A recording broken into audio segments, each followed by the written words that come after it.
Hi everyone, welcome back to the channel. Today we're going to talk about Yumi and the Night Painter again, but this time we're going to talk about the art.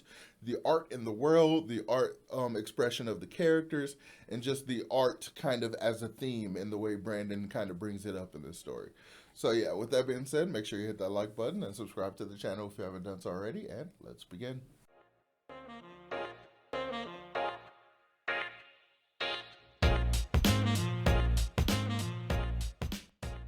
So this book to me really feels like a bit of a love letter to artists because both characters have jobs that are basically fantasy jobs, but they both are very art dependent. One is a very classical form of art, being painting, and the other is a more expressionistic kind of sculpture type artistic view with rock stacking, boulder stacking. I wish there was a more fancy artsy fartsy term for that, but yeah. So in this story, the characters are artists. Art is an indelible part of who they are. It's a strong part of what makes the world that they live in. And this book also has just a lot of commentary on the concept of art. So it's really interesting to me that both of these characters, being artists, like have to basically learn each other's jobs, and as artists I would expect both of them to be able to appreciate the other's job inherently, because me as an artist, I like tend to try to basically give anyone else's art benefit of the doubt. I'd never try to think, or I always try to not think negatively about a piece of art that I don't instantly connect with, because to me there's always a perspective to it that I'm not seeing, and that like from another angle it's beautiful. So I kind of expect that thing to kind of happen for these characters. So it was interesting that Nikaro didn't really care for the rock stacking. He didn't think much of it. He didn't see it as being a potentially beautiful, like artistic style or anything. And I thought that was interesting because, like in real life, I guess there are a lot of other artists who don't think in the same way that I do in terms of trying to meet an artist, where they're coming from instead of, vice versa. So it's kind of a fascinating thing. And I thought it was interesting that Yumi, despite like the big type of art in her world slash at her time is the rock stacking stuff. I'm surprised that she wasn't slightly more interested in the painting. Like she didn't even try to paint the interesting rock formations being stacked or anything like that. I mean, she showed greater appreciation of art when it was discovered that Nikoro is actually like a master artist, and she like found all his portfolios and stuff after his Liar Revealed stuff popped up. So that was really interesting. I just really like the use of art, the understanding of people as artists, and also just the theme of art and the commentary on art. Because Brandon himself is an artist, as a author, as a writer, so he understands art also. And I think based on this book, Brandon has an understanding and appreciation of multiple forms of art, because even while reading the stuff about these other art forms, it felt to me like a very personal set of opinions or message coming from him as a writer. So one of the biggest things that resonated with me is in Yumi's story when they find out that these scholars were making a machine that was essentially supposed to do what she does. It was essentially mechanical means replacing artistic expression. And that to me just feels like this battle that's going on with AI art right now. And the fact that AI can definitely affect a writer, because things like Chat GPT, I feel like Brandon definitely has to have some kind of like anxiety built around AI in the same way most of us physical artists do, and especially digital artists, because a lot of the AI stuff is literally stealing their art and is just collaging it together.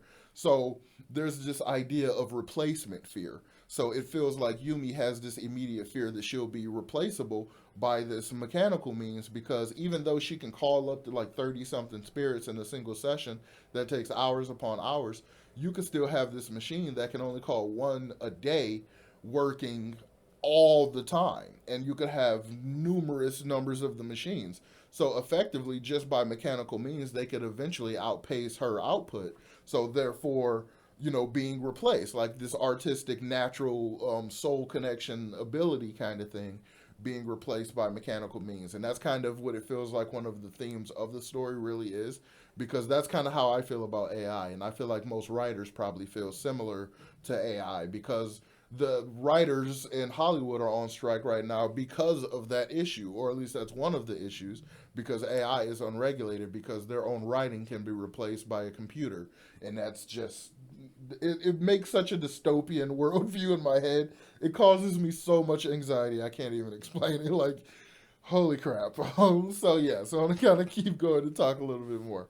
I love that this story also kind of brings up this idea of what is art, because Nikaro doesn't really connect with the stone stacking at first, and he doesn't explicitly say it, but you can kind of see in the characterization that he's kind of like, what is artistic about this? This isn't very artistic. But it kind of is consistent with the way he's feeling at this point in his life, because he's apathetic towards his own job, because he sees what he does is not really art anymore, because he can just use bamboo at every turn to deal with one of these nightmares. So he doesn't feel like he's pushing himself as an artist.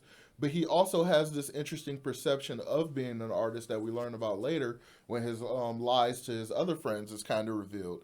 He has this thing of he doesn't feel like a true artist because he thought for a while he was only painting and doing art to show to other people. He was like doing it for, well, at least his perception is that he was doing it for the praise.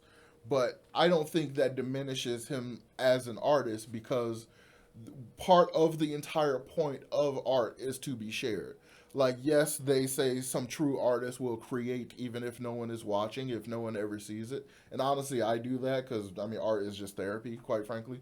But I always want to share my art. I always want other people to see it. I always want to see if they can have an emotional reaction to it in the same way I did that inspired me to create it. So that always exists. So the idea that he felt like less of an artist because he cherished so much about sharing it with other people, it resonates with me. And it's also like, oh man, you just kind of want to hug him and be like, man, don't be so hard on yourself. Like, it's not such a terrible thing, you know. It's a natural part of being an artist and stuff.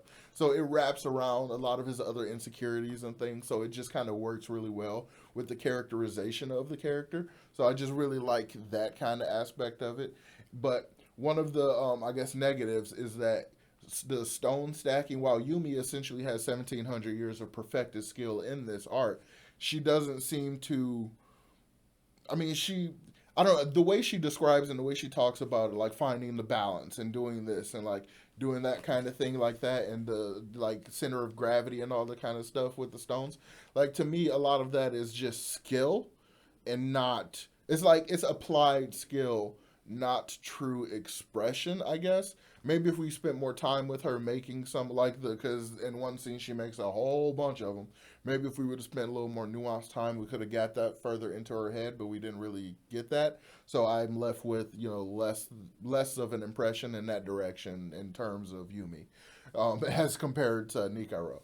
So the last thing I want to talk about in this kind of artistic express video, well, actually, last few things I want to talk about. I want to kind of talk about, actually, before we talk about the art as realmatics, let's just talk about the art in the book. So this book is heavily influenced by Eastern art styles and Eastern art storytellings. Brandon, in the postscript, Brandon said that Yumi's time period is based on ancient Korea, and Nikaro's like in the city stuff is based on modern day Japan, and it very much gives off that feeling. So I really like this idea that you know, Brandon is basically playing with more Eastern stuff. Like the last time we've gotten any real influence in the fantasy world from the Eastern cultures was in Emperor Soul, and that was a lot of fun and really well done. So I just love how full hog Brandon goes in with this one, down to the art style in the book. The literal in page, in text illustrations are so beautiful. I love them so much. They're so well done. And I'll definitely have them popping up on here so you can see them. They're really, really well done. And I love how they immediately express so much about the scene. And similar to the way Nikaro does his bamboo painting, which is very much like the way most people who specialize in this art style will do it, it looks effortless. Like, it's insane how easy it looks.